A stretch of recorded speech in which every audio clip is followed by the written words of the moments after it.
बहुत समय पहले की बात है। एक गांव में एक अत्यंत सरल और सीधे स्वभाव का किसान निवास करता था, जिसका नाम बोला था। बोला की पत्नी भी अत्यधिक सरल और निश्चल स्वभाव की थी, बिल्कुल भोली भाली। बोला एक धनवान साहूकार के यहाँ नौकरी करता था और साहूकार से जो भी प्राप्त होता उसी से वे दोनों अपना जीवन यापन करते थे। एक दिन उस गांव के राजा ने एक महत्वपूर्ण घोषणा की। सभी निर्धन किसानों को भूमि दी जाएगी। ये घोषणा सुनते ही गांव के हर किसान के मन में हर्ष की लहर दौड़ गई और थोड़ी सी जमीन बोला को भी प्रदान की गई। अब बोला अत्यंत प्रसन्न था। उसने अपनी पत्नी से कहा, अब हम अपनी स्वयं की खेती करेंगे, अपनी मेहनत से अन्न उपजाएंगे और अपने घर में उगाए अनाज का ही भोजन करेंगे।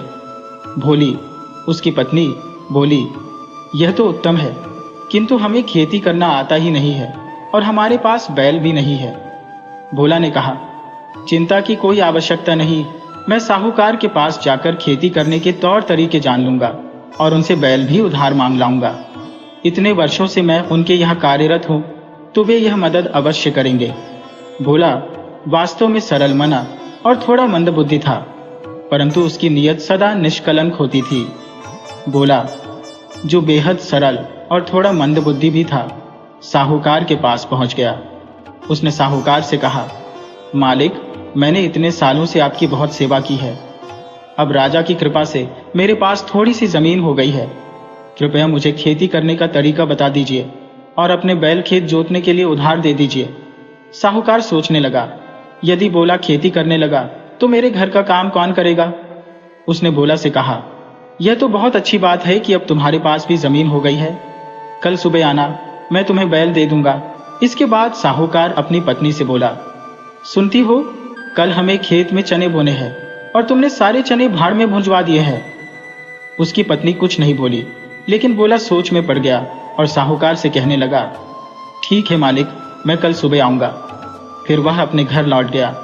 घर पहुंचकर बोला ने अपनी पत्नी से कहा, मैंने सोच लिया है कि हम अपने खेत में चने बोएंगे, तुम जाकर चने भुंजवा लाओ। उसकी पत्नी ने अचंभित होकर कहा, क्या चने भी भुंजवाकर बोए जाते हैं। बोला, जैसा मैं कहता हूं वैसा करो। अगले दिन बोला फिर से साहूकार के पास बैल लेने पहुंचा। साहूकार बोला, आओ आओ, लगता है तुमने अपनी पत्नी से चने भुंजवा लिए होंगे।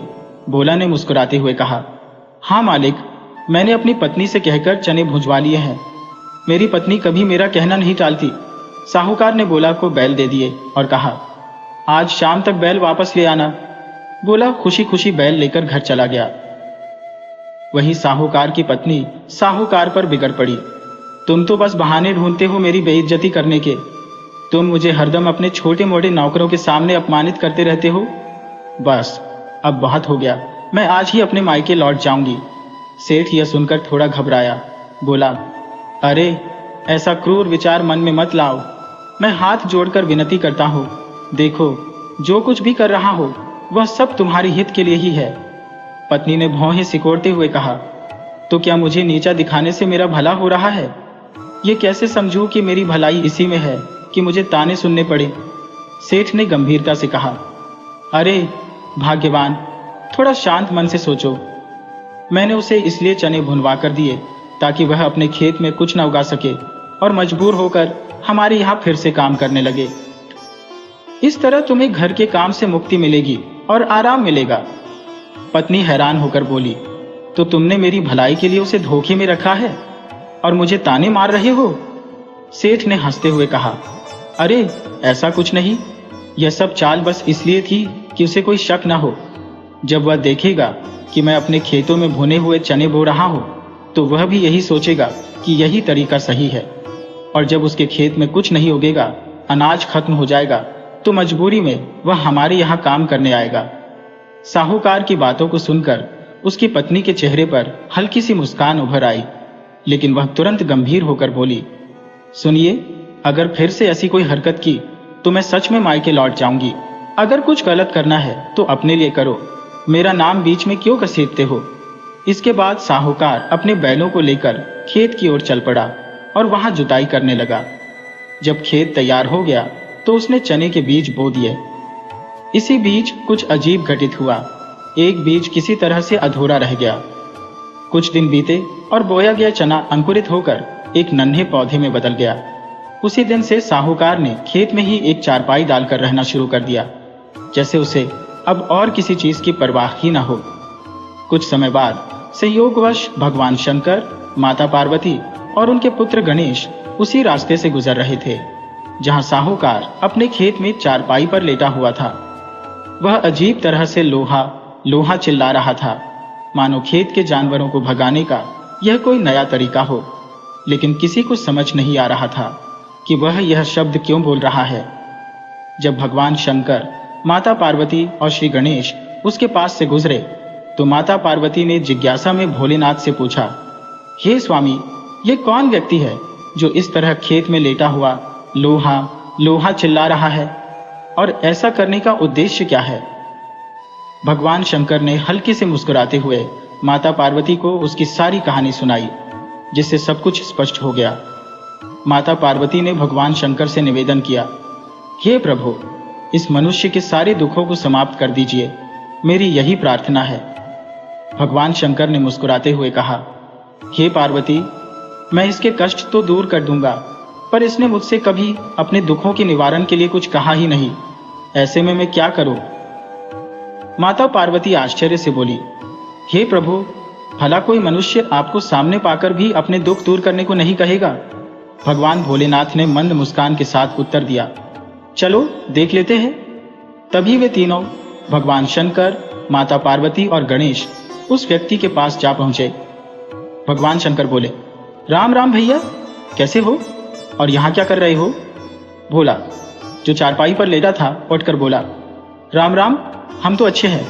आप लोग कौन हैं और यहाँ क्यों आए हैं? पहले तो आपको कभी नहीं देखा। आइए, चारपाई पर बैठिए। ये कहकर उसने उन्हें चारपाई पर बिठाया। भगवान शंकर ने कहा, भोला, मैं भगवान भोलेनाथ हूँ। अगर तुम कुछ मानना चाहते हो तो मुझसे मांग लो। भोला असमंजस में पड़ गया और सोचने लगा, ये लोग कौन हैं और मुझसे क्या चाहते हैं? मुझे इनसे क्या मांगना चाहिए? भगवान शंकर ने उसे फिर समझाया, भोला, तुम किस सोच में पड़े हो? जो भी तुम्हारी इच्छा हो वह मुझसे मांग सकते हो। भोला कुछ देर सोचने के बाद बोला, अगर तुम सच में भगवान हो तो मुझे कुछ बच्चे दे दो, तभी मैं मानूंगा कि तुम भगवान हो। भगवान शंकर ने मुस्कुराते हुए कहा, तथास्तु। भोला थोड़ा हैरान होते हुए बोला, तथास्तु से क्या होता है? बच्चे तो कहीं दिख नहीं रहे। आप हमें धोखा देने की कोशिश कर रहे हैं। भगवान शंकर बोले, अपने घर जाकर देखो, तुम्हारे बच्चे वहीं खेल रहे हैं। भोला थोड़ा नाराज होकर बोला, मुझे बेवकूफ मत बनाओ। अगर मैं यहां से चला जाऊं तो तुम मेरा साग लेकर भाग जाओगे। मैं इतना भी मूर्ख नहीं हो जितना तुम समझ रहे हो। भगवान शंकर ने फिर उसे समझाते हुए कहा, मैं तुमसे झूठ नहीं बोल रहा, तुम घर जाकर देखो, हम यहीं रुकते हैं। भोला बोला, ठीक है, लेकिन मैं तुम सबको चारपाई से बांध कर ही जाऊंगा। अगर यह मंजूर है तो बताओ, नहीं तो मैं कहीं नहीं जाऊंगा। भगवान शंकर ने मुस्कुराते हुए कहा, ठीक है, जैसा तुम्हें उचित लगे। भोला ने तीनों को चारपाई से बांध दिया और अपने घर की ओर चल पड़ा।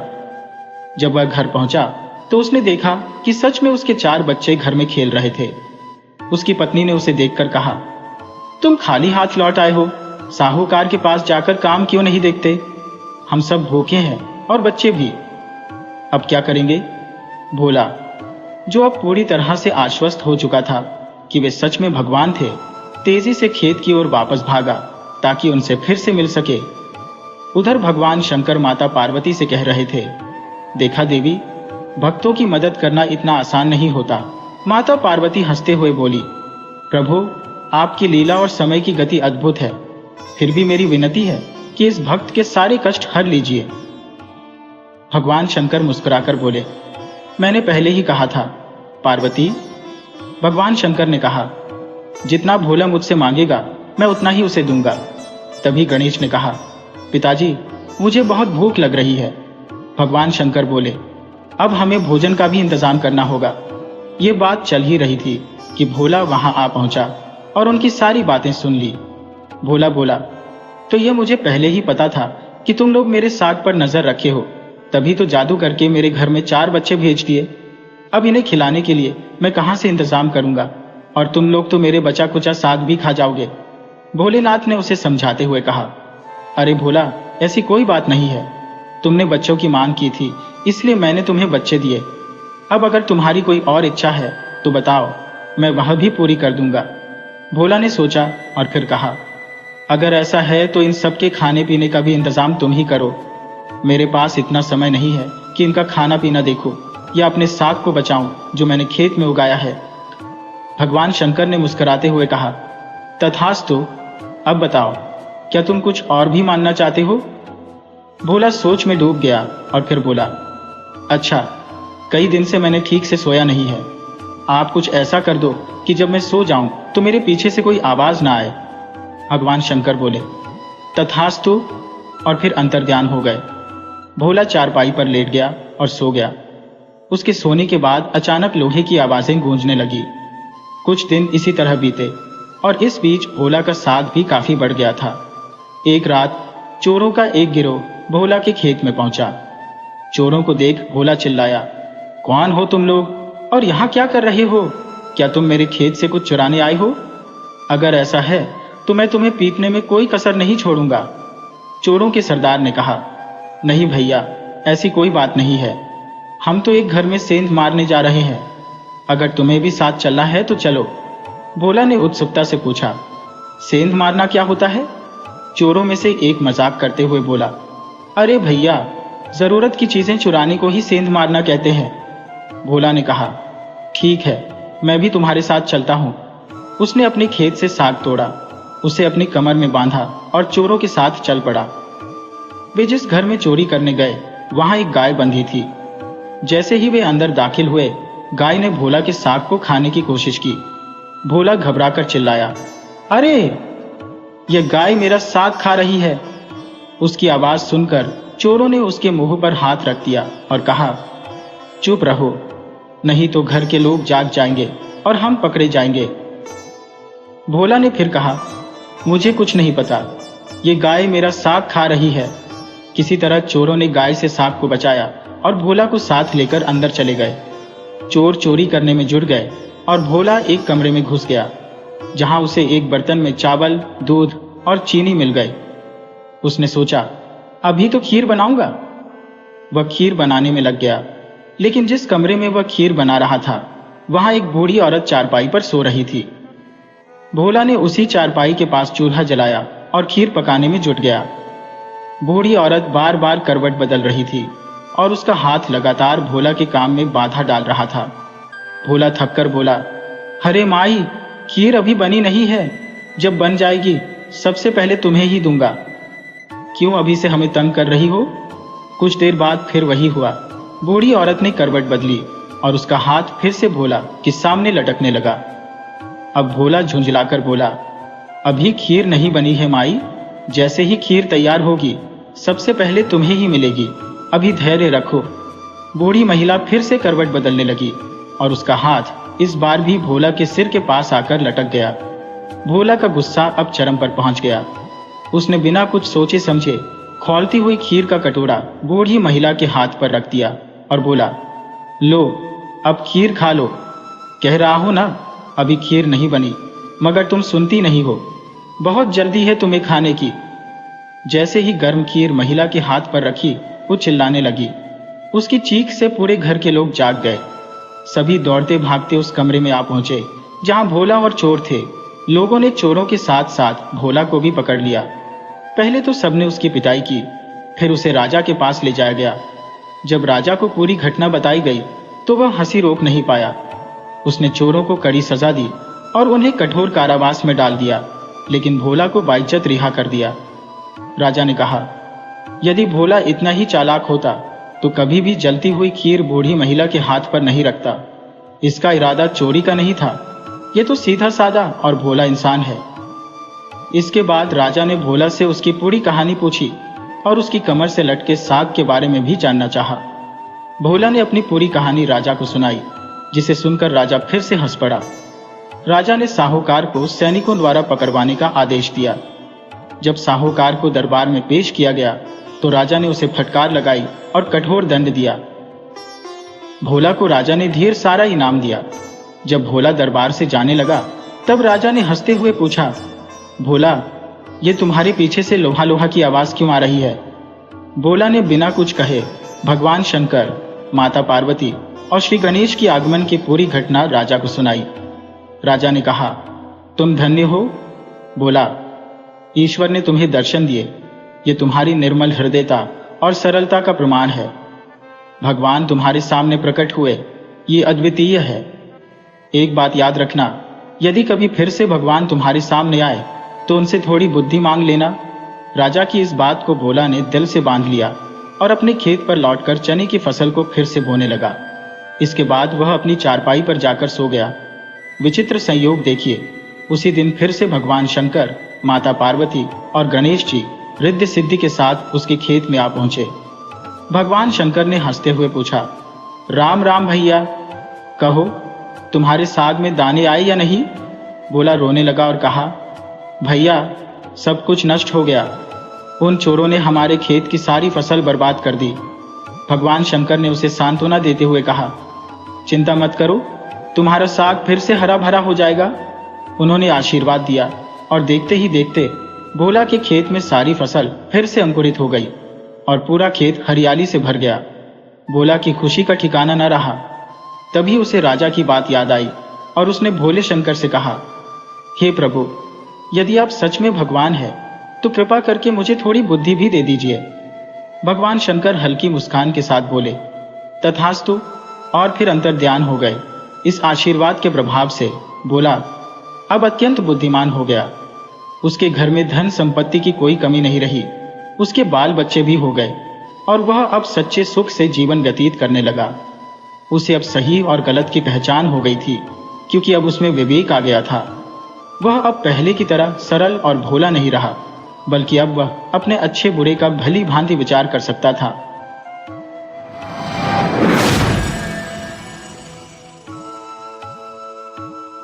एक छोटे से गांव में एक वृद्धा रहती थी। उसके एक पुत्र और बहू थे। यह बुजुर्ग महिला अपने पुत्र और बहू से अत्यधिक स्नेह रखती थी। पुत्र भी अपनी मां की देखभाल में कोई कसर नहीं छोड़ता था।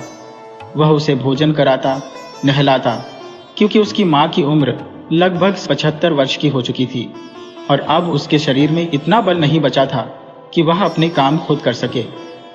एक दिन उसका पुत्र उससे बोला, मां, यहाँ कोई काम काज नहीं है, इसलिए मैं परदेश जाकर रोजगार की तलाश में जा रहा हूँ। उसकी मां ने उसे स्नेहपूर्वक कहा, ठीक है बेटा, तुम परदेश जाओ, अपनी गृहस्थी भी तो संभालनी है। इसके बाद वह अपनी पत्नी को समझाते हुए बोला, मेरे जाने के बाद मां का पूरा ध्यान रखना, किसी भी प्रकार से उन्हें कोई कष्ट नहीं होना चाहिए। उसकी पत्नी ने जवाब दिया, ठीक है, मैं मां का पूरा ख्याल रखूंगी। हालांकि उसकी पत्नी के दिल में छल था। वह असल में बड़ी कपटी स्वभाव की थी और हमेशा से सोचती थी कि किसी तरह इस बुजुर्ग से छुटकारा पा लिया जाए। अपने पति के सामने तो वह कुछ नहीं कर पाती थी, लेकिन जैसे ही पति परदेश चला गया, उसने अपनी मनमानी शुरू कर दी। वह न तो बुजुर्ग का ठीक से ख्याल रखती, न ही उसे समय पर भोजन देती। कभी दिन में खाना दे देती तो रात में भूखा छोड़ देती।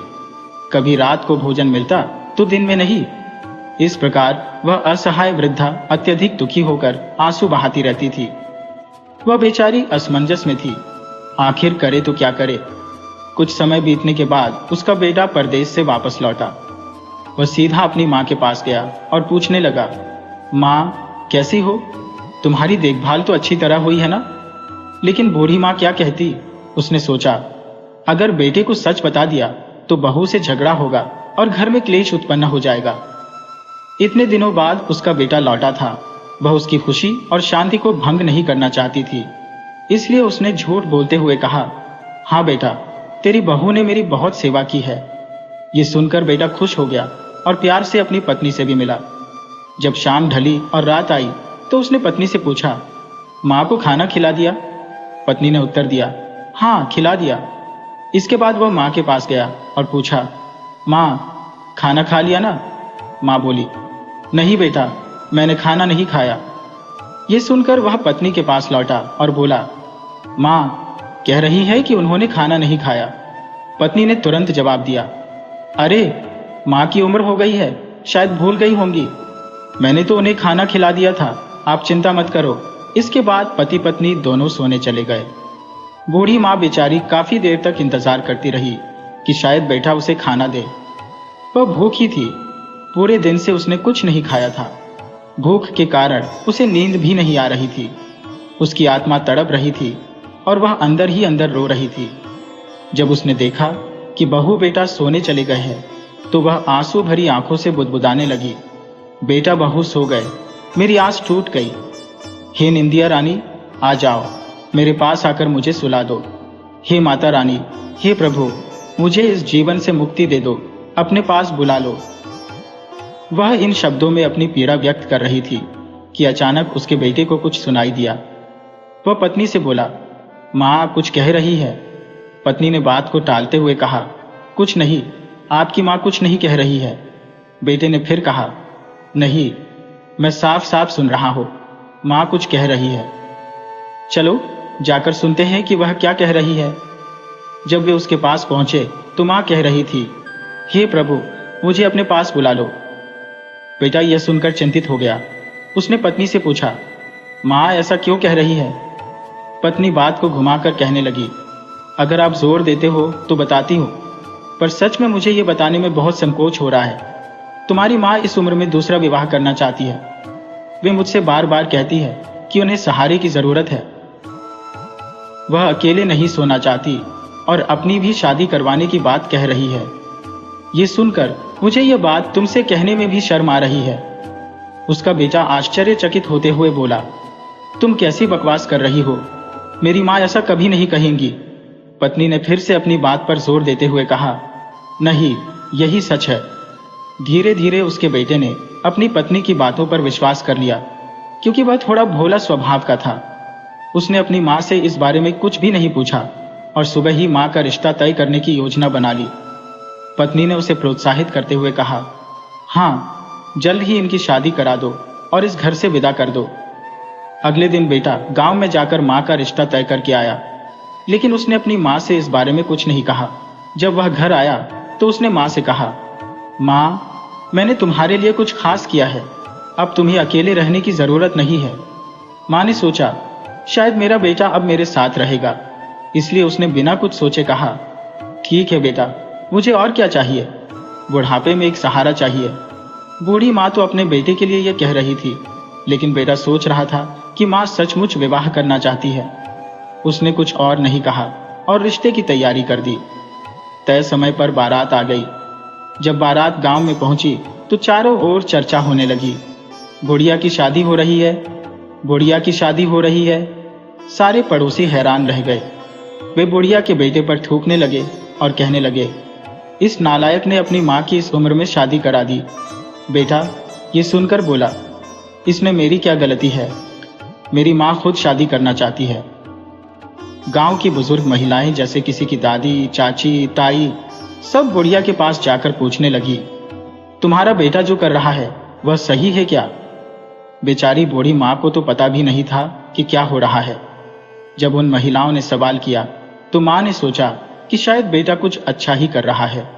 वह मन ही मन यह सोचने लगी, अगर मैंने मना कर दिया तो मेरे बेटे की बदनामी हो जाएगी। इसलिए उसने कहा, हाँ, मेरा बेटा सही कर रहा है। अब गांव के लोग हाथ मलते हुए कहने लगे, बताओ, इस उम्र में भी बुढ़िया की शादी हो रही है। अब हर कोई कहने लगा कि बुढ़िया लक्ष्मी बड़ी खराब निकली। हमने तो सोचा था कि वह बड़ी धार्मिक, पूजा पाठ वाली और नेक दिल औरत है, लेकिन ये तो औरत इस उम्र में भी शादी करने की सोच रही है। खुद से तो संभलता नहीं और शादी करने की सोच रही है। बेचारी बुढ़िया को इन बातों का कुछ पता भी नहीं था और लोग तरह तरह की बातें बनाने लगे। जब शादी की बारात घर पर पहुंची तो बुढ़िया माई अपनी बहू से पूछने लगी, बेटी बहू, ये किसकी बारात घर आई है। बहू ने झल्लाकर कहा, चुप हो जाओ, क्यों नाटक कर रही हो, ये तुम्हारी बारात आई है और किसकी होगी। बुढ़िया माई यह सुनकर स्तब्ध रह गई। वह खुद से बोली, मेरी बारात, इस उम्र में मेरी शादी होगी। बहू ने फिर से कहा, ज्यादा मत बोलो, अगर तुमने ज्यादा कुछ कहा तो तुम्हारा बेटा मुझसे कह चुका है कि वह अपनी जान दे देगा। उसने धमकी दी है कि अगर तुम्हारी शादी नहीं कराई गई तो वह मर जाएगा। बेचारी बुढ़िया डर गई। उसने सोचा, अगर मैंने कुछ कहा और मेरा बेटा सच में मर गया तो क्या होगा। वह भगवान से प्रार्थना करने लगी, हे माता रानी, मुझे ज़मीन निगल ले। मेरे साथ ऐसा क्यों हो रहा है? मैंने कभी किसी का बुरा नहीं चाहा। ऐसा कौन सा पाप किया है जो मुझे यह भुगतना पड़ रहा है? बुढ़िया क्या करती, चुपचाप बैठ गई। उसका बेटा फिर आया और कहने लगा, माँ जल्दी चलो, मुझे अब और सहन नहीं हो रहा। बुढ़िया बेहद डरी हुई थी। उसने सोचा, अगर मैंने शादी से इनकार किया तो बेटा कुछ कर न बैठे। वह चुपचाप जाकर मंडप में बैठ गई। बुढ़िया की शादी हो गई और विदाई का समय आया। विदाई के समय उसकी बहू ने ठंडे स्वर में कहा, अगर अपना और हमारा भला चाहती हो तो इस घर में कभी वापस मत आना। अब तुम्हारी शादी हो चुकी है, तुम्हारा इस घर से कोई नाता नहीं। बेचारी बुढ़िया रोते रोते डोली में बैठ गई। उसकी डोली लेकर लोग चल दिए। चलते चलते शाम हो गई और अंधेरा छा गया। पास के ही एक गांव में वे ठहरे। एक परिवार ने उन्हें रात भर के लिए आश्रय दिया और कहा, रात में यहाँ रुक जाओ, सुबह चले जाना। पहले के समय में लोग ऐसे ही पास पड़ोस में सहारा देते थे। सवारी का कोई साधन न होने के कारण वे लोग एक घर में रुक गए। जिस घर में वे ठहरे थे, उसकी मालकिन, जो घर की मुखिया थी, बेहद आलसी और लापरवाह थी। उसने न तो अपने घर को सही ढंग से संभाल रखा था और न ही किसी प्रकार का धार्मिक कार्य करती थी। उसका सारा घर अस्त व्यस्त पड़ा था। कहीं झाड़ू बिखरी थी तो कहीं बर्तन बेतरतीब ढंग से पड़े हुए थे। आंगन में इधर उधर घर का सारा सामान फैला हुआ था। बेचारी बुढ़िया एक कोने में बैठकर रोने लगी। वह अपने बेटे को याद कर सोचने लगी, कौन सा ऐसा पाप किया है मैंने जो मुझे अपने बेटे से इस तरह अलग होना पड़ा। मैंने तो कभी जीवन में यह कल्पना भी नहीं की थी कि मैं अपने बेटे से अलग हो जाऊंगी। इस दुख के बीच वह माता रानी से बार बार प्रार्थना करने लगी। तभी उसने देखा कि घर के सामान, सूप, झाड़ू और बर्तन आपस में बातें कर रहे थे। वे एक दूसरे से शिकायत कर रहे थे। सूप कह रहा था, ये घर की मालकिन हमसे कैसा बर्ताव करती है, कभी हमारी इज्जत नहीं करती। झाड़ू ने जोड़ा, सर्दियों में हमें बाहर फेंक दिया जाता है और हम ठंड में बाहर पड़े रहते हैं। बर्तन भी बोला, मैं भी यहाँ वहाँ बिखरा पड़ा हूँ, कोई हमें उठाकर हमारी सही जगह पर नहीं रखता। अगर हमें इज्जत से रखा जाए तो हम इस घर को सुंदर बना सकते हैं। बुढ़िया यह सब सुन रही थी। उसने फौरन घर के सभी सामान, सूप, झाड़ू, बर्तन और बाकी सब कुछ सलीके से लगाया। चमत्कारिक रूप से बुढ़िया, जो 87 साल की वृद्धा थी, अचानक 16 साल की खूबसूरत कन्या में बदल गई। यह देखकर बुढ़िया स्वयं चकित रह गई। सूप और झाड़ू बोले, अब हम तुम्हारे साथ जाएंगे। अगले दिन जब विदाई का समय आया और कहार डोली उठाने के लिए आए तो वे हैरान रह गए। जिस बुढ़िया को वे लेकर आई थे वह तो 87 साल की थी, लेकिन अब वह एक 16 साल की लड़की बन चुकी थी। उन्होंने कुछ नहीं कहा और चुपचाप डोली उठाकर चल दिए। जब बुढ़िया अपने ससुराल पहुंची तो घर की औरतें भी उसे देखकर हतप्रभ रह गईं। वे सोचने लगी, ये तो बेहद खूबसूरत 16 साल की लड़की है, ये वही बुढ़िया है। सब लोग कहने लगे, जो भी हुआ ठीक हुआ, हमें इससे क्या मतलब, अब तो हमारे घर में नई बहू आ गई है। 7-8 दिन बीत गए थे और आसपास के पड़ोसी उसके बेटे से मजाक कर रहे थे। वे कह रहे थे, अरे तेरी माँ को गए हुए तो इतने दिन हो गए, अब तक लेने क्यों नहीं गया। ये सुनकर बेटे को एहसास हुआ कि उसे सचमुच माँ को लेने जाना चाहिए। उसने अपनी पत्नी से कहा, मैं माँ को लेने जा रहा हूँ। पत्नी ने तुरंत विरोध किया, तुम पागल हो गए हो क्या? जो माँ ने समाज में हमारी नाक कटा दी, उसे अब भी वापस लाने जा रहे हो? बेटे ने कहा, नहीं, मुझे माँ को लेने जाना ही पड़ेगा। जब बेटा अपनी माँ को लेने ससुराल पहुंचा तो वह हतप्रभ रह गया। उसकी माँ, जो पहले 87 साल की बुढ़िया थी, अब 16 साल की एक सुंदर युवती बन चुकी थी। जैसे ही बेटे ने माँ को देखा, वह भाग कर आई, चारपाई बिछाई, चादर बिछाई और बेटे को बड़े सम्मान के साथ बैठाया। वह दौड़कर पानी लेकर आई, स्वादिष्ट भोजन बनाया और उसे खिलाकर हालचाल पूछा। तब बेटा बोल पड़ा, मेरी माँ कहाँ है, मैं उसे लेने आया हूँ। उस युवती ने मुस्कुराते हुए कहा, बेटा मैं ही तेरी माँ हूँ। ये सुनकर बेटा अचंभित हो गया, तुम मेरे साथ मजाक क्यों कर रही हो? मेरी माँ तो 87 साल की वृद्धा थी और तुम तो 16 साल की युवती हो। वह कहने लगी, मैं ही तेरी माँ हूँ। जब तुमने मुझे विदा किया था तब हम एक घर में रुके थे। वहां झाड़ू, सूप और बर्तन आपस में बातें कर रहे थे कि जो हमें उठाकर सही से रखेगा हम उसे सुंदर बना देंगे। मैंने उन सबको सलीके से रखा और उनके आशीर्वाद से ही मैं 16 साल की कन्या बन गई। जब माँ ने सारी बात बताई तब बेटे ने निराश होकर कहा, माँ, तुमने यह सब क्यों किया? समाज में मेरी इज्जत क्यों खराब की? क्यों तुमने दूसरी शादी की? माँ की आंखों में आंसू आ गए। बेटा, मैंने कब कहा कि मैं दूसरी शादी करना चाहती हूँ? क्या मैं इस उम्र में शादी करने योग्य हूँ? क्या मैं तुझसे अलग होना चाहती थी? फिर बेटे ने सवाल किया, तो फिर रात में किसे बुलाती थी? तू ही कहती थी कि आकर पास सो जा, मुझे अकेलापन खल रहा है। माँ ने जवाब दिया, बेटा, तूने एक बार भी मुझसे पूछा कि बात क्या है? तूने सिर्फ अपनी पत्नी की बात सुनी और मुझसे कुछ नहीं कहा। बेटे ने कहा, माँ, जब तुम ऐसा कह रही थी तब मेरी पत्नी ने मुझे सब कुछ समझा दिया था। माँ दुखी होकर बोली, बेटा, जब तू परदेश चला गया था तब तेरी पत्नी ने मुझ पर बहुत अत्याचार किए, लेकिन जब तू वापस आया तो मैंने तुझसे इसलिए कुछ नहीं कहा क्योंकि मैं नहीं चाहती थी कि तू अपनी पत्नी से लड़ाई करे और सोचेगी कि मेरी माँ तो घर में कल ही सी रखती है। इतने लंबे समय के बाद आया हो, इसलिए मैंने तुझे कुछ नहीं बताया। तेरे जाने के बाद तेरी पत्नी ने मुझे कभी खाना दे दिया तो कभी नहीं दिया, कभी रात में खाना परोसा तो कभी दिन में। जिस दिन दिन में खिला दिया उस दिन रात को नहीं दिया, और जिस दिन रात में दिया उस दिन दिन में कुछ नहीं मिला। मैं अब एक बूढ़ी बेबस औरत हूँ, भला मैं क्या कर सकती थी? फिर जब तू आया और मुझसे पूछा कि माँ, तुमने खाना खा लिया, उस दिन भी मैंने कुछ नहीं खाया था क्योंकि तेरी पत्नी ने मुझे खाना नहीं दिया था। जब तेरी पत्नी ने कहा कि मैंने खाना खिला दिया तब तूने मुझसे नहीं पूछा कि माँ, तुम इनकार क्यों कर रही हो? तुम दोनों पति पत्नी सोने चले गए, पर मुझे भूख से नींद नहीं आ रही थी। तब मैं अपने भगवान से प्रार्थना करने लगी, हे प्रभु, मेरी बहू और बेटा तो सो गए हैं, मेरी उम्मीद टूट गई है। हे निंदिया रानी, मेरे पास आ जाओ, सो जाओ।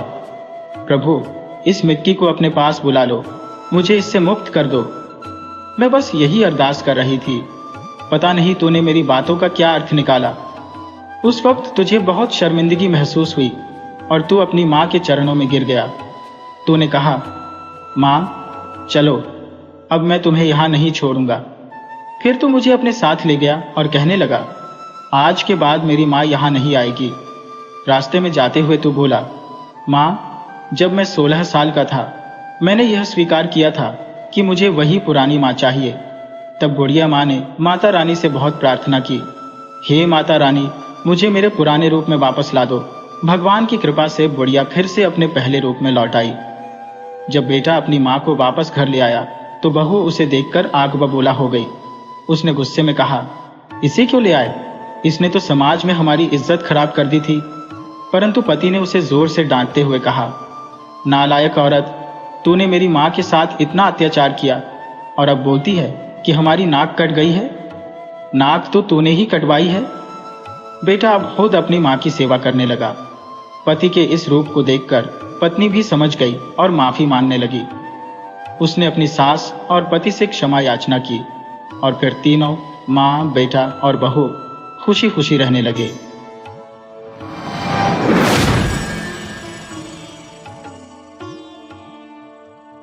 हरिया रामपुर के एक छोटे से गांव में अपने परिवार के साथ जीवन यापन करता था। वह मेहनती था, पर उसकी आर्थिक स्थिति बेहद कमजोर थी, जिससे उसे मजदूरी करके अपने परिवार का पालन पोषण करना पड़ता था। उस दिन उसके पास सिर्फ रुपये 30 बचे थे और दिवाली की शाम धीरे धीरे करीब आ रही थी। 4 बजने वाले थे और हरिया ने सोचा कि वह अपने बच्चों के लिए मिठाई खरीद लाए, क्योंकि दिवाली का त्योहार था। हालांकि उसके गांव की दुकानों में अच्छी मिठाई नहीं मिलती थी, इसलिए वह शहर तक 10 किलोमीटर पैदल चलकर आया था। उसके मन में यही था कि रुपये 30 में तो वह अच्छी मिठाई खरीद लेगा, लेकिन शहर पहुंचकर उसे एहसास हुआ कि मिठाई तो काफी महंगी हो गई थी। उसके लिए यह तय करना मुश्किल था कि कौन सी मिठाई ले। कम से कम 2 किलो मिठाई तो होनी ही चाहिए। इसी दुविधा में वह दुकान के बाहर खड़ा था। जहां भीड़ खत्म होने का नाम नहीं ले रही थी। तभी एक अजनबी ने हरिया से पूछा, क्या आप मेरी कुछ मिठाइयाँ मेरे घर पहुंचा देंगे? मैं आपको आपकी मनचाही मजदूरी दूंगा। हरिया के मन में लालच आया और उसने पूछा, कहाँ ले जानी है और क्यों? व्यक्ति ने जवाब दिया, यहाँ से मोहनपुर गांव तक पहुंचानी है। क्या तुम मोहनपुर को जानते हो? हरिया ने उत्तर दिया, अच्छी तरह से जानता हूँ। हमारा रामपुर गांव तो बस 2 कोस की दूरी पर ही है। उस व्यक्ति ने सहमति में सिर हिलाते हुए कहा, वही ले चलनी है। बताओ, तुम्हें कितनी मजदूरी चाहिए? हरिया ने संकोच से पूछा, आप क्या दे सकते हो? उस व्यक्ति ने रुपये 100 का प्रस्ताव रखा। क्या यह काफी है? हरिया के दिमाग में हलचल मच गई। उसके लिए रुपये 5 से ज्यादा मजदूरी लेना असंभव सा था। कहीं यह मजाक तो नहीं कर रहा? उसकी आंखों में अविश्वास था। लेकिन जब उस व्यक्ति ने जेब से रुपये 100 का नोट निकालकर उसके सामने कर दिया, तब उसे मजबूरन यकीन करना पड़ा। व्यक्ति मिठाइयाँ पैक करा रहा था। हरिया भी अपने घर के लिए बढ़िया 3 किलो मिठाई खरीद लाया। मिठाई खरीदने के बाद भी उसके पास रुपये 87 बचे हुए थे। वह चमत्कृत महसूस कर रहा था। व्यक्ति ने अपने लिए 10 किलो मिठाई खरीदकर एक बड़े थैले में डाली और हरिया को इशारा किया, इन्हें मोहनपुर ले चलो। हरिया मोहनपुर का रास्ता जानता था, इसलिए बिना किसी हिचकिचाहट के आगे बढ़ने लगा। रास्ते भर वह सोचता रहा कि धनी लोग कितने विचित्र होते हैं। इतना वजन खुद भी उठाकर ले जा सकते थे, मुझे इतना पैसा देने की क्या जरूरत थी? फिर भी यह व्यक्ति उसके लिए किसी देवदूत की तरह आया था। इस पैसे से वह अपने परिवार के लिए दिवाली का पूरा त्योहार सजा सकता था। जैसे जैसे मोहनपुर करीब आता गया, वह व्यक्ति हरिया से आगे निकलकर चलने लगा। हरिया ने अब तक उसे ध्यान से नहीं देखा था, लेकिन अब वह उसे गौर से देख रहा था। व्यक्ति ने सफेद कुर्ता और धोती पहनी थी और वह लंबा और मजबूत था। तभी हरिया की नजर उसके पैरों पर पड़ी और उसके शरीर में सिहरन दौड़ गई। उसके पैर उल्टे थे। हरिया का खून जम सा गया। उसके कदम आगे नहीं बढ़ सके। उल्टे पैर, यह तो भूतों के होते हैं। वह जहां खड़ा था वही थरथराने लगा। शाम ढलने को थी और आसपास मदद के लिए कोई भी नहीं था। तभी वह व्यक्ति पलटा और एक पुरानी बावड़ी की ओर इशारा करते हुए बोला, उधर चलो। हरिया की हालत तो ऐसी थी जैसे उसकी सांसें ही रुक गई हो। बावड़ी का नाम सुनते ही उसके चेहरे का रंग उड़ गया। ये वही कुख्यात बावड़ी थी जिसके बारे में गांव के बड़े बुजुर्ग कहते थे कि वहां एक भयानक जिन्न रहता है जिसने अब तक 20 आदमियों की जान ले ली थी। दिन के उजाले में भी वहां जाने की हिम्मत किसी में नहीं होती थी। हरिया कांपते हुए बोला, भाई साहब, मैं आपको यहां तक ले आया, अब मुझे जाने दीजिए। मुझे भी दीपावली का पूजन करना है। आपका गांव भी नजदीक आ गया है, आप अपना सामान ले लीजिए। चाहे तो मेरे पास जो रुपये 87 बचे हैं वो भी ले लीजिए। लेकिन उस व्यक्ति की आंखों में आग सुलग रही थी। उसने भयानक आवाज में चिल्लाते हुए कहा, चुपचाप आगे बढ़। हरिया ने जैसे ही उसकी आंखों की लपटों को देखा, उसकी रूह कांप उठी। उसके पैर जमीन में जड़ हो गए। उसके मन में ख्याल आया कि शायद आज उसकी जिंदगी का आखिरी दिन है। वह चुपचाप उस व्यक्ति के पीछे पीछे चलने लगा, जैसे उसके पास कोई और चारा ना हो। वह व्यक्ति उसे बावड़ी के पास लेकर आया और अंदर उतरने का इशारा किया। यह वही बावड़ी थी जिसे कभी किसी राजा ने बनवाया था। एक जमाने में यह बावड़ी प्यासे मुसाफिरों की प्यास बुझाने का जरिया हुआ करती थी, पर अब यह मौत का घर बन चुकी थी। जो भी इस बावड़ी में उतरता कभी वापस नहीं आता। गांव वालों का कहना था कि उसमें एक जिन्न आकर बस गया है। अब यह केवल अनजान लोगों के लिए ही रह गई थी, जो इसकी भयावहता से अनजान थे और पानी खींचने की कोशिश करते थे। हरिया अब समझ गया था कि वह जिन्न के जाल में फंस चुका है और अब बच पाना नामुमकिन था। जिस व्यक्ति ने उसे पैसे का लालच देकर यहाँ तक पहुँचाया था, वह दरअसल कोई साधारण इंसान नहीं था, बल्कि वही खौफनाक जिन्न था। जिन्न ने गरजते हुए कहा, नीचे उतरो। हरिया कांपते हुए सीढ़ियों से नीचे उतरने लगा। लगभग 40 सीढ़ियां उतरने के बाद पानी का तल आ गया। पानी के ऊपर चारों ओर एक बरामदा था, जहां किसी जमाने में राजा महाराजा अपनी दावतें किया करते थे। जैसे ही हरिया उस बरामदे में पहुंचा, उसने देखा कि वहां पहले से ही 10-12 भयानक प्रेत, चुड़ैलें और भूतनी बैठी थी। किसी के मुंह से बड़े बड़े दांत बाहर निकले हुए थे, तो किसी के चेहरे पर कटे फटे होंठ थे। एक चुड़ैल तो बच्चों के सिरों की माला पहने हुए थी और दूसरे के पेट से भैंस जैसे सींग उगे हुए थे। हरिया की आंखों के सामने अंधेरा छाने लगा। एक भूत की आंखें सिर के पीछे लटकी हुई थी और हरिया यह देखकर कांप उठा। भूत उसे देखकर हंसी में फूट पड़े और एक ने मजाकिया लहजे में कहा, क्या सरदार गबरू जवान लेकर आए हो? आज की दीपावली बड़ी धूमधाम से मनेगी। तभी एक भूतनी अपने होठों पर जीभ फिराने लगी और सारे भूत अचानक खड़े हो गए। हरिया को चारों तरफ से घेरकर भयानक नृत्य करने लगे। तभी जिन्न ने अपनी डरावनी आवाज में आदेश दिया, रुको, पहले मिठाइयां खाई जाएंगी, शराब पी जाएगी, फिर इसका खून पिएंगे। एक चुड़ैल जो बेताबी से इंतजार कर रही थी कहने लगी, लेकिन सरदार इतनी देर रुका नहीं जाता, और उसने अपनी खुरदुरी जीभ से हरिया की गर्दन और पीठ को चाटना शुरू कर दिया। तभी सरदार ने गुस्से में उस चुड़ैल को डांटते हुए कहा, क्या तुम बहुत भूखी मर रही हो? इसे बाद में खाएंगे, अभी तो और भी बहुत कुछ खाने को है। बाकी भूत उसकी बात सुनकर ठहाके मारकर हंसने लगे। हरिया का डर पसीने के रूप में उसके शरीर से बह रहा था। दूर कहीं पास के गांव से दिवाली की आतिशबाजियों की आवाजें गूंज रही थी और वह सोचने लगा कि उसके अपने घर में सब लोग बड़े उत्साह से दीपावली मना रहे होंगे। उसके दोनों बच्चे सोनू और रीना उसकी राह देख रहे होंगे और उसकी पत्नी शायद उसे गालियां दे रही होगी। यह सोचकर कि वह समय पर घर क्यों नहीं लौटा, हरिया ने एक पल के लिए जोर से चिल्लाने का ख्याल किया, लेकिन तुरंत समझ गया कि उसकी आवाज इन शोर मचाते भूतों के बीच कहीं खो जाएगी, और अगर किसी ने सुन भी लिया तो कौन मौत के इस कोने में आने का साहस करेगा।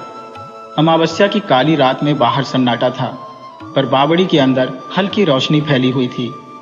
हरियाणे ने चारों तरफ देखा, न कोई लालटेन, न कोई दिया, न ही कोई जलता हुआ स्रोत। उसे एहसास हुआ कि यह प्रकाश भूतों के शरीर से ही निकल रहा था। अब भूतों की पार्टी शुरू हो चुकी थी। वे जंगली जानवरों की तरह मिठाइयों पर टूट पड़े। कोई मिठाई को हवा में उछालता तो कोई मुंह खोलकर उसे लपक लेता। कुछ भूत एक दूसरे से मिठाई छीनकर खाते हुए जोर जोर से हंस रहे थे। उनकी वह भयानक हंसी हवा में गूंज रही थी और पल भर में ही सारी मिठाइयां खत्म हो गईं। इसके बाद पीने का दौर शुरू हुआ। एक बड़ी कढ़ाई में लाल लाल तरल भरा हुआ था, शायद भैंस या बकरे का खून। सभी भूत चुल्लू भर भर कर उसे पीने लगे। उनके चेहरे खून में सन गए थे और वे एक दूसरे पर खून के छींटे मार मार कर हंस रहे थे। अचानक एक बड़ा चमगादड़ हरियाणे के सिर से टकराया और हरिया के मुंह से चीख निकल गई। चमगादड़ ने अचानक अपनी गुप्त चौकी से हरिया पर धावा बोला। उसकी दाईं तरफ से खून की धार बहने लगी। ये दृश्य देखकर एक पिशाचिनी तुरंत दौड़ी और हरिया को कसकर पकड़ लिया और उसके गालों से बहते हुए रक्त की बूंदों को पीने लगी। अचानक चमगादड़ का आकार बदलने लगा और चंद पलों में वह एक भयानक रूप धारण कर गया। उसके विशाल कान और जबरे बाल उसे एक भयावह जिन्न में बदल चुके थे। तभी बावड़ी के जिन्न ने आकर पूछा, इतनी देर क्यों लगाई? चमगादड़, जो अब एक मुर्गी की टांग को चबा रहा था, बोला, उस्ताद, एक शिकार मिल गया था, उसी में व्यस्त था। उसी समय हरिया जोर जोर से चीखने लगा। बावड़ी के जिन्न ने उसे डांटते हुए कहा, क्या बकवास है, क्यों चिल्ला रहा है? हरिया, जो घबराया हुआ था, बोला, मुझे बहुत जोर से पेशाब लगी है। तभी एक भूतनी ने बेधड़क कहा, तो यही कर लो। हरिया झिझकते हुए बोला, मैं आप लोगों के सामने कैसे कर सकता हूं? भूतनी बिना शर्म के कहने लगी, मैं तुम्हें दिखाती हूं कि कैसे करना है, उसने ठिठोली करते हुए कहा। बावड़ी के जिन्न ने बीच में टोकते हुए आदेश दिया, नहीं, यहां कोई पेशाब नहीं करेगा, ये मेरा घर है। फिर उसने एक अन्य भूतनी की तरफ इशारा करते हुए कहा, इसे ऊपर ले जाओ और इसकी मदद करो। वह भूतनी हरिया को लेकर बरामदे से सीढ़ियों की ओर बढ़ी और वे दोनों ऊपर की मंजिल की ओर जाने लगे। तभी भूतनी ने हरिया की ओर देखकर कहा, क्यों ना तुम मुझसे शादी कर लो? और उसकी यह बात कहते ही एक शातिर मुस्कान उसके चेहरे पर फैल गई। हरिया, जो गुस्से में तमतमा रहा था, सोच रहा था कि एक ही झटके में इस चुड़ैल के बड़े बड़े दांत तोड़ दे, लेकिन भूतनी का ख्याल आते ही उसका जोश ठंडा पड़ गया। आखिर वह इस खतरनाक भूतनी के सामने था। चुड़ैल ने हरिया को पकड़ते हुए बावड़ी के पास पहुंचा दिया और बोली, सोच ले, मैं तुझे इन जिन्नों और भूतों से बचा सकती हूँ। उसने फिर से हरिया से शादी का प्रस्ताव रखा। हरिया घबराते हुए बोला, बस मुझे बचा ले, मैं जिंदगी भर तेरा एहसान नहीं भूलूंगा। वह भूतनी के पैरों को पकड़ने के लिए झुका, लेकिन उसके हाथ हवा में ही लहराते रहे, क्योंकि भूतनी के पैर थे ही नहीं। भूतनी बोली, हम भूत भूतनी किसी पर दया नहीं करते, हमें सिर्फ अपने स्वार्थ की चिंता होती है। हरिया गिड़गिड़ाते हुए बोला, मैं तुम्हारी हर बात मानने को तैयार हूं, लेकिन मुझे बचा लो। भूतनी ने शर्त रखते हुए कहा, तुम मुझसे शादी करनी पड़ेगी। और वह एक भयानक हंसी के साथ ठहाका मारने लगी। हरिया ने कहा, लेकिन यह कैसे संभव है? मेरी तो पहले से ही शादी हो चुकी है और मेरे 2 बच्चे भी हैं। चुड़ैल ने बेरहमी से कहा, मुझे इससे कोई फर्क नहीं पड़ता। हरिया चुपचाप खड़ा होकर सोच में पड़ गया। उसे इस समय सिर्फ अपनी जान बचाने की चिंता थी। चुड़ैल ने फिर से जल्दी फैसला लेने के लिए दबाव डाला। तय कर, मुझसे शादी करेगा या नहीं? हरिया बोला, पहले मेरी जान बचाओ, फिर मैं तुम्हारी हर बात मानने के लिए तैयार हूं। चुड़ैल के भद्दे चेहरे पर एक शिकार को पकड़ने वाले शिकारी की तरह एक चालाक मुस्कान तैर गई। इस बीच भूतों का उत्पात अपने चरम पर था। उनकी आंखें लाल और भयावह हो गई थी और उनके मुंह से डरावनी आवाजें निकल रही थी। उन्होंने गुवाहाटी के सभी सामानों को चट कर दिया था। खून, मिठाई, हड्डियां, सब कुछ खत्म हो चुका था। उनमें से एक दाढ़ी वाला भूत जो बावड़ी के जिन्न से बात कर रहा था बोला, सरदार कहाँ है तुम्हारा? बावड़ी का जिन्न बोला, आता ही होगा। और उसने सीढ़ियों की ओर देखा। तभी उसने एक भूत से कहा, जाओ देखो ऊपर क्या हो रहा है। इतनी देर क्यों लग गई? कहीं ऐसा ना हो कि चुड़ैल अकेले ही शिकार को निपटाने लगी हो। उसके ये कहते ही एक बार फिर से भूत ने ठहाका लगाया। कुछ देर बाद वह लौट कर आया और बोला, ऊपर न तो हरिया है और न ही वह चुड़ैल। ये सुनते ही सारे भूत प्रेत अवाक रह गए और एक दूसरे का चेहरा देखने लगे। हरिया की आंख खुली तो सुबह के 5 बज चुके थे। उसका सारा शरीर जैसे टूट फूट गया था, मानो किसी ने उसकी रगों से खून निचोड़ लिया हो। वह अपने घर के बाहर ही पड़ा हुआ था। पिछली रात की घटनाएं धीरे धीरे उसकी यादों में तैरने लगी। मजबूरी में उसने चुड़ैल की हर बात मानने का वादा किया था। चुड़ैल ने अपने दोनों हाथों को अपने वस्त्रों पर रगड़कर उसे कसकर अपनी बाहों में भर लिया था। हरिया अब भी उस भयानक रात के बारे में सोच रहा था, जहां भूत प्रेत और जिन्न उसे निगलने के लिए तैयार बैठे थे। उसका शरीर इतना थक चुका था कि उसने उठने की ताकत नहीं बची थी। तभी उसकी पत्नी हाथ में झाड़ू ली बाहर आई और करकते हुए बोली, वाह, दारू पीकर बाहर पड़ा है। क्या मचल रहा है पापी?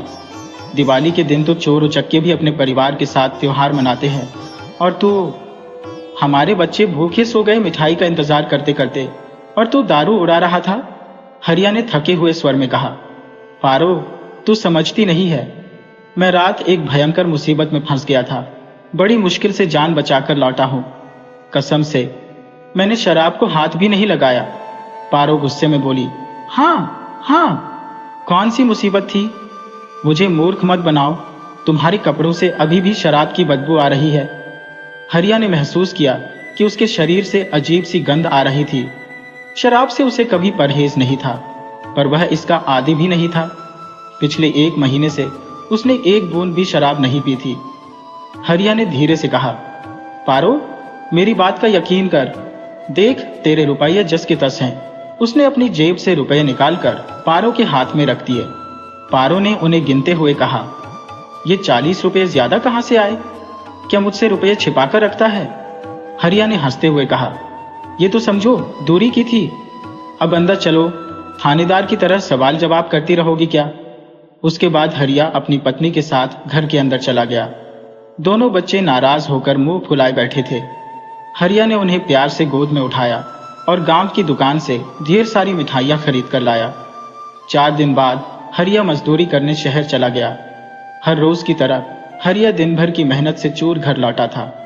आज काम कुछ ज्यादा ही हो गया था, इसलिए थकावट भी बढ़ गई थी। जल्दी खाना खाकर वह सोने चला गया। रात के लगभग 12 बजे जब हरिया अपनी कोठरी में गहरी नींद में था, तभी किसी ने उसे जोर से झकझोर कर जगाया। इस अप्रत्याशित जागरण से हरिया बेहद खिन्न हो गया। उसने गुस्से में आंखें खोली तो सामने वही भयानक चुड़ैल खड़ी थी जिसने पिछली बार उसे और भूतों से बचाया था। हरिया के गले से चीख निकलने ही वाली थी, लेकिन चुड़ैल ने तुरंत उसका मुंह अपने हाथों से बंद कर दिया और धीरे से बोली, मैं आ गई हूं हरिया, अपना वादा पूरा करने। उसके काले और डरावने वस्त्रों से कमरे में अजीब सी सड़ांत फैलने लगी। हरिया ने चीखना चाहा, पर उसकी आवाज जैसे गले में ही घुट कर रह गई। उसने भागने की कोशिश की, पर चारपाई से उठने की हिम्मत तक नहीं जुटा पाया। वह एक ऐसी बेहोशी की अवस्था में था जहां उसकी चेतना सब कुछ देख रही थी, सब समझ रही थी, पर उसका शरीर जैसे बेजान हो चुका था। चुड़ैल ने धीरे धीरे अपने सारे कपड़े उतार दिए और जबरन हरिया के साथ संबंध बना लिए। सुबह जब उसकी आंखें खुली तो उसे इतनी कमजोरी महसूस हो रही थी जैसे किसी ने उसका पूरा खून चूस लिया हो। यह थकावट उसके जीवन की अब तक की सबसे भीषण थकावट थी। वह बिस्तर से उठने की कोशिश कर रहा था, पर हिम्मत नहीं जुटा पा रहा था। उसकी पत्नी ने बाहर से आवाज दी, उठ जाओ जी, आज काम पर नहीं जाना क्या? हरिया ने कराहते हुए कहा, नहीं पारो, आज मेरा शरीर टूट रहा है, इसलिए काम पर नहीं जा पाऊंगा। पारो पास आकर बोली, क्या हुआ, कहीं बुखार तो नहीं आ गया? फिर झट से बोली, अरे आपके शरीर से तो शराब की बदबू आ रही है। हरिया ने हकबकाकर कहा, पारो, यही तो मेरी बीमारी है, ये बदबू मुझसे छुटकारा ही नहीं छोड़ रही। पारो ने शक से कहा, कहीं छुप छुप कर शराब तो नहीं पीते? हरिया ने बच्चों की कसम खाते हुए कहा, पारो, मैंने बहुत समय से शराब को हाथ भी नहीं लगाया है। पारो ने चिंतित होते हुए कहा, तो फिर किसी अच्छे डॉक्टर को दिखाओ। हरिया ने सहमति में सिर हिलाते हुए कहा, हाँ पारो, कल शहर जाऊंगा और दिखा कर आऊंगा। अगले 2 दिन तक हरिया मजदूरी पर नहीं गया। तीसरे दिन वह थोड़ा बेहतर महसूस कर रहा था और मन ही मन सोच लिया था कि अब वह पूरी तरह स्वस्थ होकर काम पर लौटेगा। लेकिन उस रात वही घटना फिर से घटित हुई। आधी रात को वह चुड़ैल फिर से हरिया के कमरे में आई और कमरे में फिर से वही तीव्र दुर्गंध फैलने लगी। हरिया एक बार फिर अर्ध चेतना की अवस्था में जा गिरा और पुनः उसी बिस्तर में दुबक गया जहां सेहरिया का स्पर्श उसे भटका रहा था। सुबह हुई और वही निर्बलता, वही अजीबोगरीब सुस्ती उसके शरीर में समाहित थी। उसके समक्ष स्पष्ट हो चुका था कि अब यह चुड़ैल उसकी प्राण शक्ति को हरने पर तुली हुई है। अकेलापन पाकर उसने दिवाली से अब तक घटित सभी रहस्यमयी घटनाएं अपनी पत्नी पारो को विस्तार से बताई। पारो, जो इस पर पहले विश्वास नहीं कर रही थी, बोली, अगर यह सब सच है तो आज रात मैं तेरे साथ उस कमरे में रहकर खुद देखूंगी। लेकिन मुझे लगता है सोनू के पापा, तुम इन दिनों ज्यादा सपने देखने लगे हो। उसी दिन पारो ने अपनी काट भी तय कर ली। हरिया को वही कोठरी में बिछा दिया गया। सोनू अपने पिता के साथ और रीना अपनी मां पारो के साथ सो गई। पारो अपनी सांसों को रोककर लेटी रही। उसकी निगाहें हरिया की बातों की सत्यता जांचने के लिए व्याकुल थी। रात का पहला पहर बीत रहा था और जैसे ही घड़ी ने 12 का संकेत दिया, कोठरी में एक भीषण दुर्गंध फैलने लगी। अचानक उन्होंने देखा कि एक भयानक रूप वाली, लंबे और विकृत दांतों वाली औरत वहां प्रकट हुई। पारो डर के मारे थरथराने लगी। उसकी चीख उसकी ही गले में फंस गई। चुड़ैल ने सोनू को अपने दोनों हाथों से उठाया और गेंद की तरह कमरे के बाहर फेंक दिया। फिर उसने रीना और पारो को भी वैसे ही उछालकर बाहर कर दिया और अंत में वह हरिया के पास बिस्तर पर लेट गई। गांव वालों ने सोनू, रीना और पारो को घर के बाहर बेहोश हालत में पड़ा देखा। उन्हें तुरंत अस्पताल पहुंचाया गया, जहां सोनू और रीना गंभीर चोटों से जूझ रहे थे। बड़ी मुश्किल से उनकी जान बचाई जा सकी। पारो की हालत देखकर लोग हैरान थे। उसे पागल खाने भेज दिया गया क्योंकि वह इतनी भयभीत हो गई थी कि किसी की बात का जवाब तक नहीं दे पा रही थी।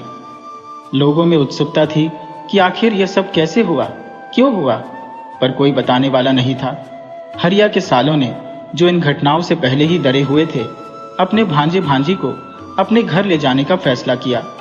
इस तरह सोनू और रीना को अपने साथ लेकर चले गए, जबकि पारो पागल खाने भेज दी गई और हरिया अब अकेला रह गया। हरिया के अकेलेपन का फायदा उठाते हुए चुड़ैल का आतंक बढ़ने लगा। पहले वह 3-4 दिन के अंतराल में आती थी, लेकिन अब हर रोज आधी रात को आकर 3 बजे तक रहकर चली जाती। हरिया बेसुध पड़ा रहता, लेकिन एक अजीब बात जरूर होती। हर दिन उसे घर में रुपए 150 मिलते थे, जिससे उसने मजदूरी छोड़ दी थी। मगर यह स्थिति कब तक चलती? हरिया ने ठान लिया था कि अब वह इस चुड़ैल से छुटकारा पाएगा। अब और सहन नहीं हो सकता। हर बार चुड़ैल के आने से पहले एक तेज दुर्गंध फैलती थी, जिससे हरिया बेहोश हो जाता था। अब उसे इसका कारण समझ में आ चुका था। उस रात जैसे ही घड़ी ने 12 बजाए, कमरे में फिर वही तीखी गंध फैलने लगी। हरिया ने इस बार अपनी नाक और मुंह को कसकर अंगोछे से ढक लिया। कुछ ही देर में चुड़ैल कमरे में दाखिल हुई और अपने कपड़े उतारकर एक ओर फेंक दिए। पर इस बार हरिया बेहोश नहीं हुआ, बल्कि उसने बेहोशी का नाटक किया। चुड़ैल के शरीर से अब कोई गंध नहीं आ रही थी। सारी बदबू उसके उतारे हुए काले कपड़ों से निकल रही थी। वह अब एक साधारण स्त्री की तरह दिख रही थी। हरिया चुपचाप अपनी जगह पड़ा रहा, लेकिन उसने अपनी चेतना नहीं खोई। बगल में पड़ी चुड़ैल खर्राटे भर रही थी। जब गंध हल्की होने लगी तो हरिया धीरे से उठा और चुड़ैल के काले बदबूदार कपड़ों को उठाकर कमरे से बाहर आ गया। उसने उन कपड़ों को घर के पिछवाड़े में गहरे खड्डे में दबा दिया, जहां उसने कुछ पौधे लगाए थे। काम खत्म करके वह चुपचाप अपनी चारपाई पर लौटकर सो गया। अब बदबू से राहत मिल चुकी थी। रात के 3 बज चुके थे। अचानक चुड़ैल ने हरिया को झकझोर कर जगाया और बड़ी बेचैनी से चिल्लाई, मेरे कपड़े कहाँ गए? उसकी आवाज में घबराहट थी, लेकिन हरिया शांत रहा। उसने बेमन से कहा, मुझे क्या पता तेरे कपड़ों का, मैं तो बेहोश पड़ा था। चुड़ैल का गुस्सा और बढ़ गया। वह दांत पीसते हुए बोली, जल्दी बता, नहीं तो मैं तेरा खून पी जाऊंगी। हरिया अब बिल्कुल भी डरा हुआ नहीं था। उसके पास खोने के लिए अब कुछ नहीं बचा था। इस रोज रोज की दहशत से तो बेहतर था कि चुड़ैल उसकी जान ले लेती। वह बोला, खून पीना है तो पी ले, मुझे तेरे कपड़ों का कोई अंदाजा नहीं है। दरअसल हरिया यह देखना चाहता था कि बिना कपड़ों के चुड़ैल कितना और आगे जा सकती है। करीब 1 घंटे तक चुड़ैल चिल्लाती रही, उसे धमकाती रही, लेकिन हरिया अडिग रहा। अंततः वह निराश होकर दोनों हाथों से सिर पकड़कर बैठ गई और हार मानते हुए बोली, मेरे लिए पहनने को कुछ ला दे। थोड़ी देर बाद हरिया ने अपनी पत्नी के कुछ पुराने कपड़े लाकर उसे दे दिए। कपड़े पहनने के बाद चुड़ैल ने शर्माते हुए कहा, देखो मैं दुल्हन जैसी लग रही हूं ना? हरिया ने उसकी ओर देखा। वह सच में सुंदर लग रही थी, लेकिन उसकी आंखों में डर और संदेह झलक रहा था। चुड़ैल ने कहा, अब मैं हमेशा तेरे साथ रहूंगी। खून पीने या मांस खाने की बात भूल जा। हरिया ने कहा, मुझे नहीं चाहिए ऐसी पत्नी जो खून पीती हो। इस पर चुड़ैल ने सफाई दी, देख हरिया, अब मैं ऐसा कुछ नहीं करूंगी जो तुझे बुरा लगे। तेरी असली पत्नी भी तो पागल हो गई है, तो अब अकेला कैसे रहेगा? कुछ दिनों में गांव में खबर फैल गई कि हरिया ने दूसरी शादी कर ली है। लोगों को आश्चर्य था कि अचानक उसके पास इतना पैसा कहां से आ गया कि अब वह मजदूरी भी नहीं करता। गांव वालों का मानना था कि उसकी नई पत्नी बड़ी भाग्यशाली है। हर कोई उसकी पत्नी प्रभा की गुणगान करता था। गांव की बूढ़ी औरतें भी उसे आशीर्वाद देने आती और प्रभा उनकी खूब सेवा करती, जिससे उसकी इज्जत और बढ़ जाती। हरिया कभी कभार पागल खाने जाकर बहानों को देखता, पर उसकी तबीयत में कोई सुधार नहीं आता था। उसके बच्चे रीना और सोनू अपने नाना नानी के घर रहकर पढ़ाई कर रहे थे। कुछ समय बाद प्रभा ने एक सुंदर और गोर मटोल बच्चे को जन्म दिया, जिसका नाम मटरू रखा गया। जब मटरू 3 साल का हुआ तो हरिया ने उसके मुंडन संस्कार का आयोजन बड़ी धूमधाम से किया। गांव में एक भव्य भोज का आयोजन किया गया और शाम को नाच गाने का कार्यक्रम रखा गया। उस दिन गांव की महिलाएं नाच गान में मग्न थी। प्रभा को देखकर हरिया बोला, तू भी नाच, आज तो तेरे बेटे का उत्सव है। प्रभा शर्माते हुए बोली, मुझे नाचना नहीं आता। हरिया हंसते हुए बोला, अरे आज तो तुझे जरूर नाचना पड़ेगा। प्रभा ने झिझकते हुए कहा, अगर मेरे पुराने कपड़े होते तो शायद मैं नाच पाती, इन कपड़ों में नाचना मुमकिन नहीं। हरिया तुरंत घर के पिछवाड़े गया और प्रभा के पुराने कपड़े जो उसने पहले गाड़ दिए थे निकाल लाया। वह बोला, ले अब पहन और नाच। प्रभा कपड़े लेकर कोठरी में चली गई। थोड़ी देर बाद लोगों ने देखा कि कोठरी से एक भयंकर आकृति वाली औरत लंबे लंबे दांतों के साथ बाहर निकल रही है। लोग भय से इधर उधर भागने लगे। वह चुड़ैल थी। उसने एक भयानक अट्टहास किया और आकाश में उड़ गई। उस रात के बाद वह कभी हरिया के पास नहीं आई। समय बीतता गया और मटरू बड़ा हुआ। हरिया ने उसकी शादी भी कर दी। अब मटरू और उसकी संतानें गांव में चुड़ैल खानदान के नाम से जानी जाती है। गांव के लोग उन्हें भूतनी का खानदान कहते हैं।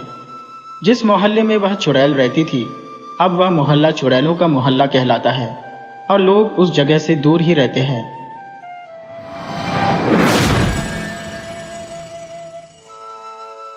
प्राचीन समय की बात है। एक नगर में एक अत्यंत विद्वान ब्राह्मण अपनी पत्नी और संतानों के संग वास करता था। पंडित जी का ज्ञान गहन था और उनकी बुद्धिमत्ता की प्रशंसा चारों दिशाओं में होती थी। वे ज्योतिष शास्त्र में भी निपुण थे और इस विद्या में उनका योगदान सराहनीय था।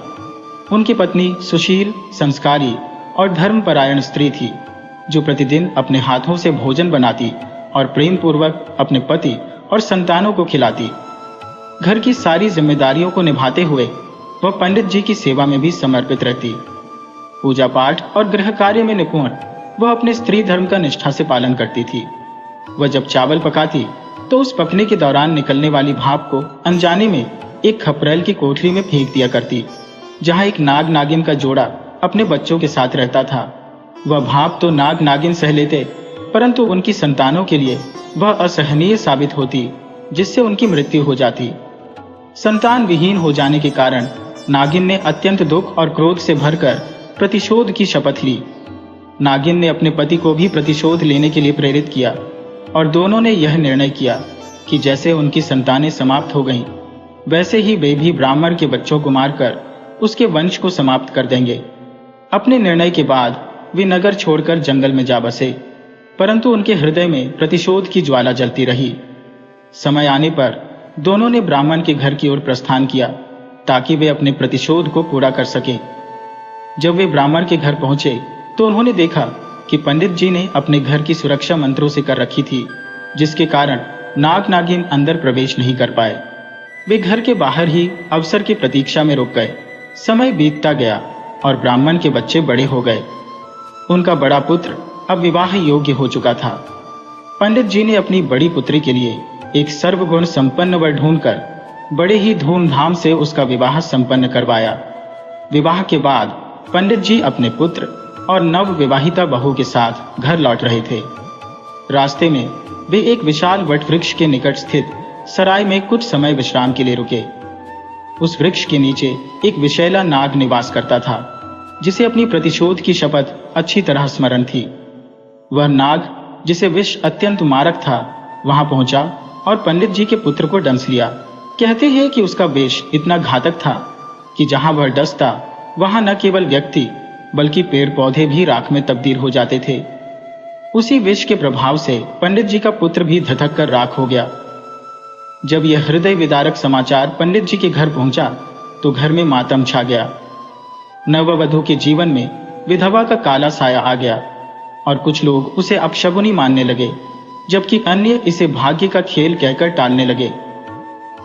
पंडित जी और उनकी पत्नी इस शोक से व्याकुल हो उठे, परंतु पंडित जी ने अपने पुत्र की राख को संभाल कर रखा और मन ही मन इस दुर्भाग्य पर गहन विचार करने लगे। पंडिताइन अपने बेटे की मृत्यु से उबर नहीं पाई और निरंतर उसका शोक करती रही, क्योंकि एक माँ के दिल में अपनी संतान के लिए जो स्थान होता है वह अमिट होता है। समय धीरे धीरे बीतता गया और अब पंडित जी का दूसरा पुत्र भी विवाह योग्य हो गया।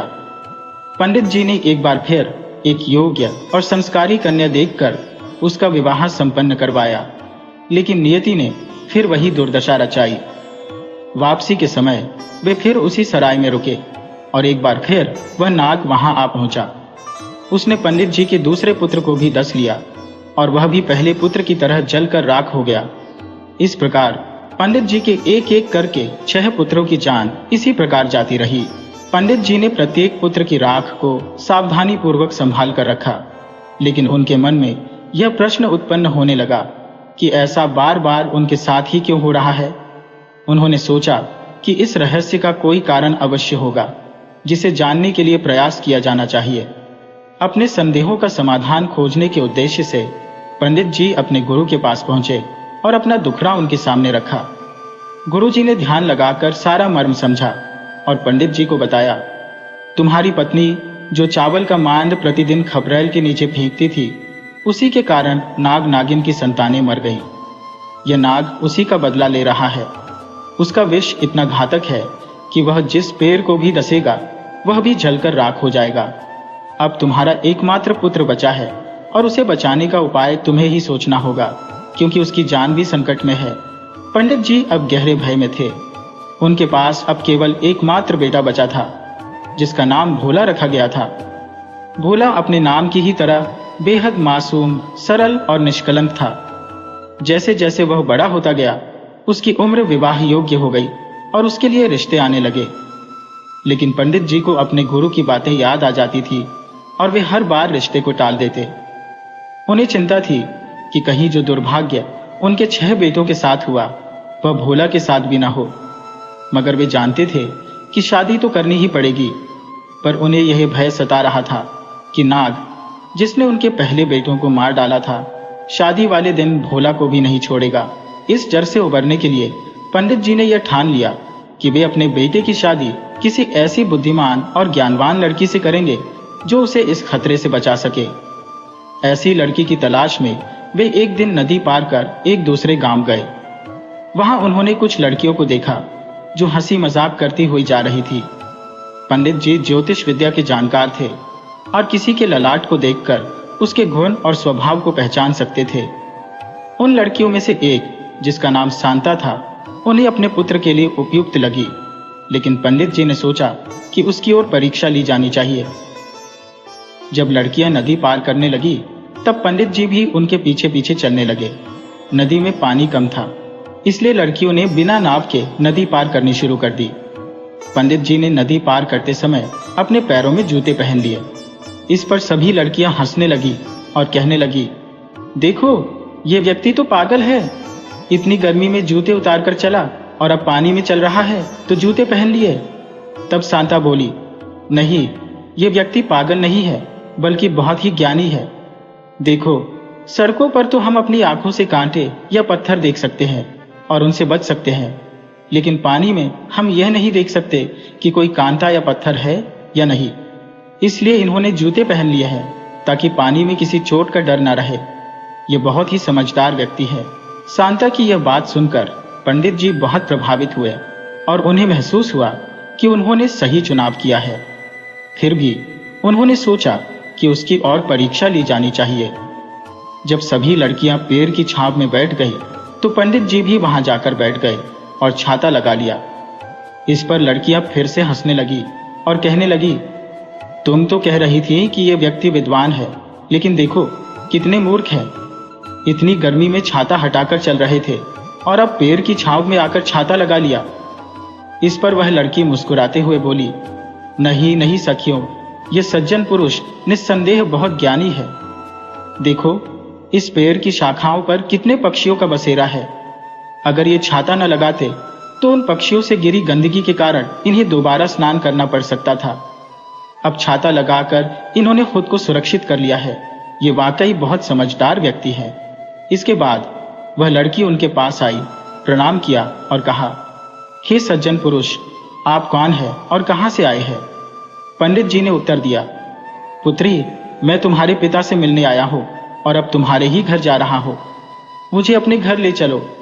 लड़की ने थोड़ी झिझक के साथ कहा, आप ब्राह्मण हैं और मैं तो एक धोबी की बेटी हूं, फिर आप मेरे घर कैसे चल सकते हैं? पंडित जी ने मुस्कुराते हुए कहा, हाँ, मैं तुम्हारे ही घर आया हूं। मुझे तुम्हारे पिता से ही बात करनी है, इसलिए मुझे अपने घर ले चलो। लड़की ब्राह्मण को लेकर अपने घर पहुंची। उस वक्त उसके पिता घर पर नहीं थे।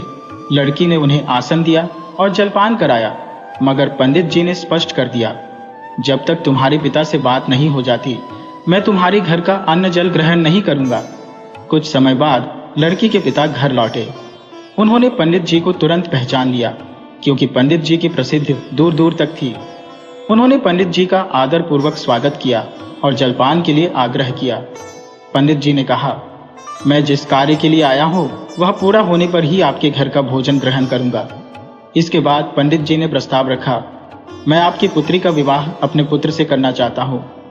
यह सुनकर धोबी ने आश्चर्य में कहा, हे ब्राह्मण देव, मैं तो नीच जाति का हूँ, हमारी जातियों में यह विवाह कैसे संभव हो सकता है? पंडित जी ने गंभीरता से उत्तर दिया, मैं जाति पाति के बंधनों को नहीं मानता। अगर लड़की गुणी है तो वह किसी भी जाति की हो, वह बहू बनने योग्य है।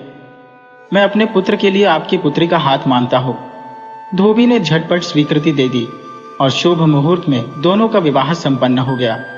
विदाई से पहले पंडित जी ने अपनी नई बहू से मिलकर नाग नागिन के बदले की सारी बात बता दी। उन्होंने कहा, इस बार अनहोनी को रोकने की ताकत सिर्फ तुम्हारे सतीत्व में है। विदाई की तैयारी शुरू हो गई। लड़की ने अपनी मां से कहा, विदाई के दिन मैं वट सावित्री का व्रत करूंगी। मेरे लिए मिट्टी के बर्तन में दूध और उड़द का बड़ा रख देना। विदाई वाले दिन जेठ अमावस्या थी। लड़की ने 3 दिन पहले से ही व्रत शुरू कर दिया था और विदाई के दिन उसने पूर्ण उपवास रखा। वह अपने साथ दूध और उड़द का बड़ा लेकर ससुराल के लिए विदा हो गई। रास्ते में बारात वट वृक्ष के नीचे विश्राम के लिए रुकी। सभी बारातियों के विश्राम के बाद जब सब जाने लगे तो लड़की ने सत्यवान और सावित्री की पूजा अर्चना करना शुरू कर दिया। पूजा समाप्त कर वह स्त्री धीरे से अपने सोते हुए पति के पास पहुंची और उसकी गोद में उसका सिर रख लिया। तभी अचानक वह भयावह नाग वहां आ पहुंचा जो उसके पति को डसने के इरादे से आया था। जैसे ही नाग ने उसके पति को डसने का प्रयास किया, उस नारी ने व्रत के तप से अर्जित शक्ति का प्रयोग कर उसे फन से पकड़ लिया और उसकी तीखी फुंकार को मिट्टी के बने बर्तन में डुबा दिया। उसके शरीर को उसने अपने पैर के नीचे दबा लिया ताकि वह न हिल सके, न ही कोई और चालाकी कर सके। नाग जब उस मिट्टी के बर्तन में रखे दूध और बड़े को खाने लगा तो उसमें इतनी भी ताकत नहीं बची कि वह उस स्त्री को डस सके। उसकी सारी शक्ति उस स्त्री के सम्मुख विफल हो गई। दूसरी ओर नागिन बेचैन हो उठी कि उसका पति अभी तक लौटकर क्यों नहीं आया। वह जानती थी कि उसका पति ब्राह्मण के पुत्र को डसने गया था, फिर इतनी देर क्यों हो गई।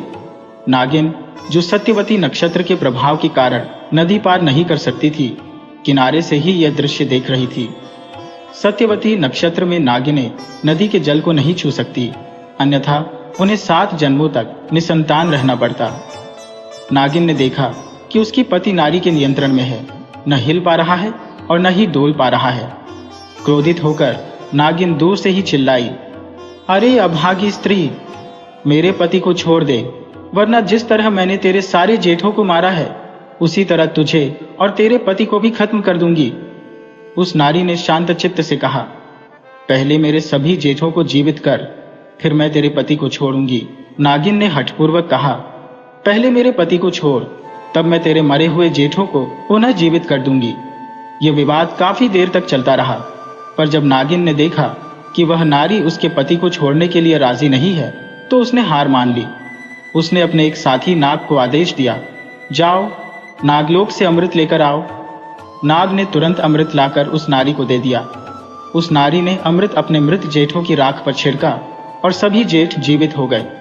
नाग और नागिन ने प्रसन्न होकर उस नारी को आशीर्वाद दिया और कहा, जो भी व्यक्ति जेठ अमावस्या के दिन तेरी कहानी सुनेगा उसे किसी भी प्रकार का भय नहीं होगा।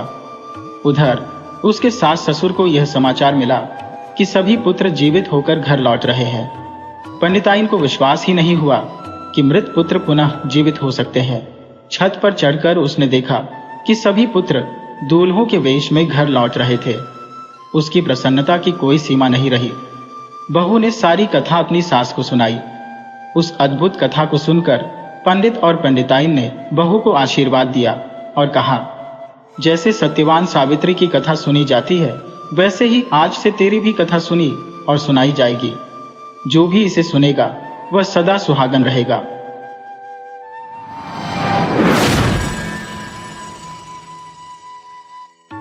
वीडियो अच्छी लगे हो तो इसे लाइक करें और ऐसी ही मज़ेदार कहानियों के लिए चैनल को सब्सक्राइब करें और बेल आइकन दबाएं। ज़्यादा से ज़्यादा अपने दोस्तों को शेयर करें। धन्यवाद।